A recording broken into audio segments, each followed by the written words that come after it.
Comment comptabiliser des cellules répondant à des critères avec une fonction statistique nommée NB6ENS sur Excel? Et c'est après ça.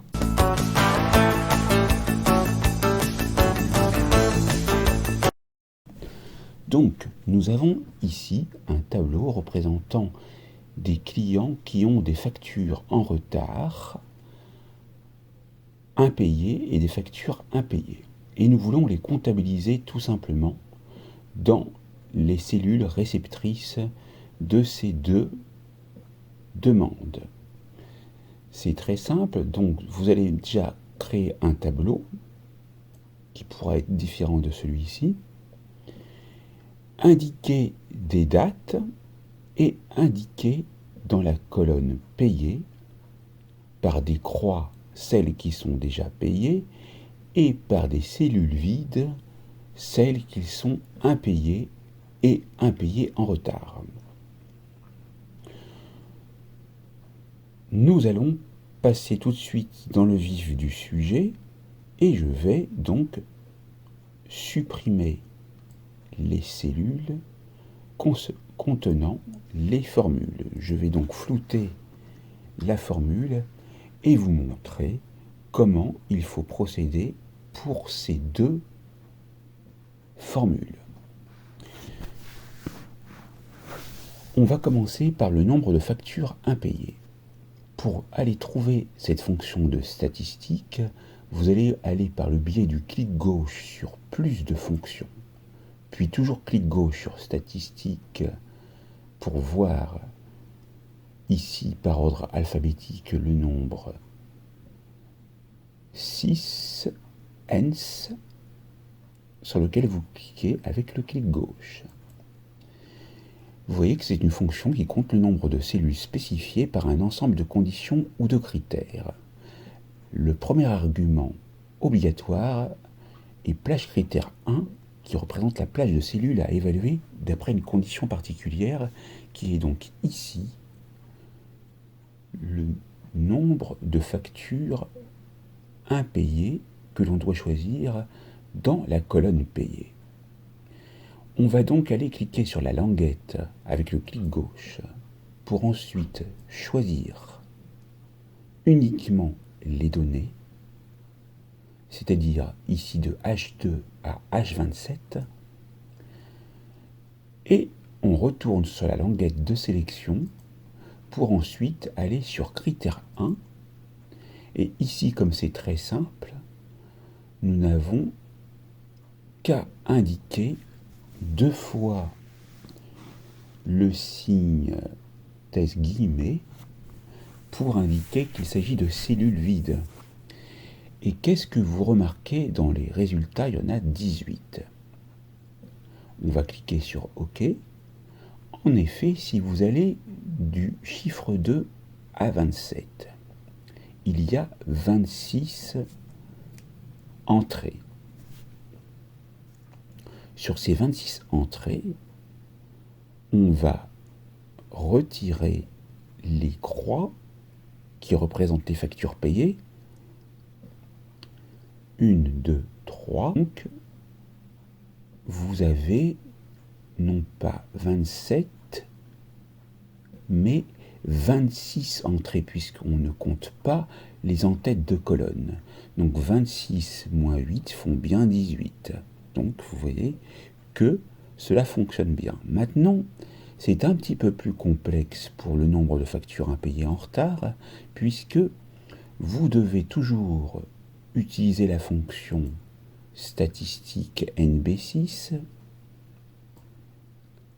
ENS qui se situe ici. La plage critère 1, ce sera toujours la même, donc on va aller la sélectionner, c'est celle-ci.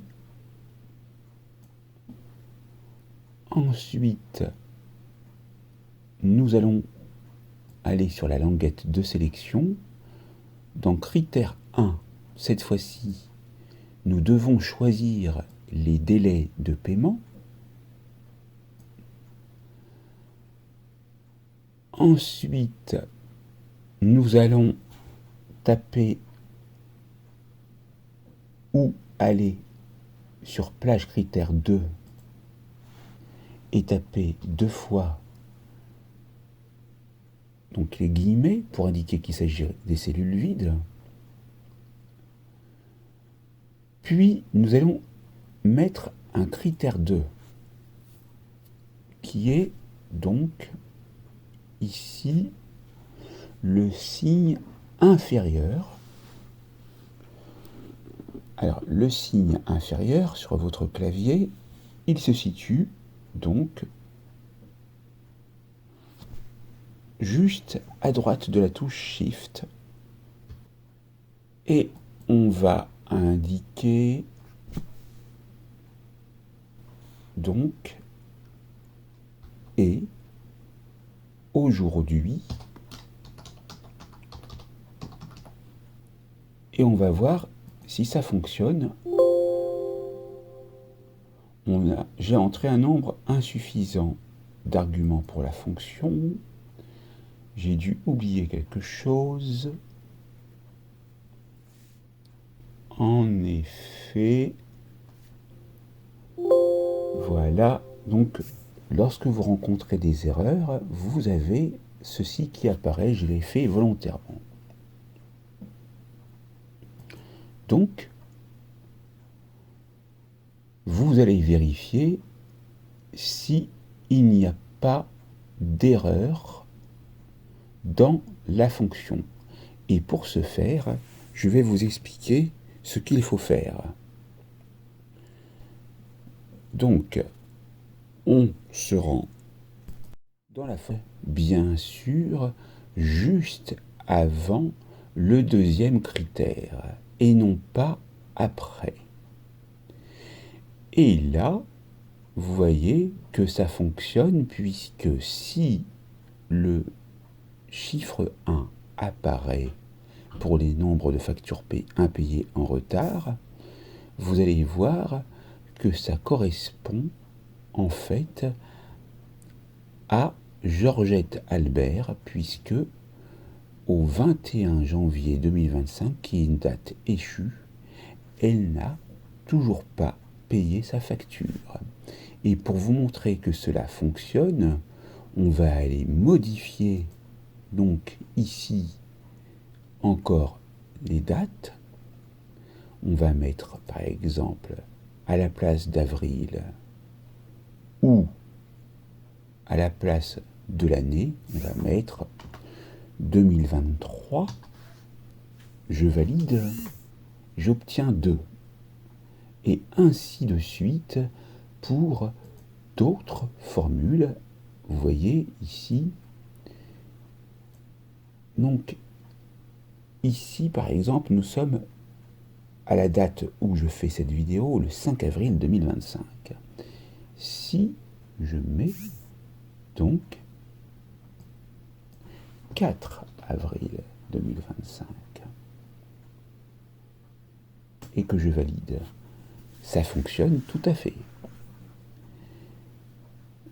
Les autres clients, donc, qui sont avec des cellules vides, eux ne sont pas concernés. Et vous avez ainsi donc comptabilisé le nombre de factures impayées et le nombre de factures impayées en retard.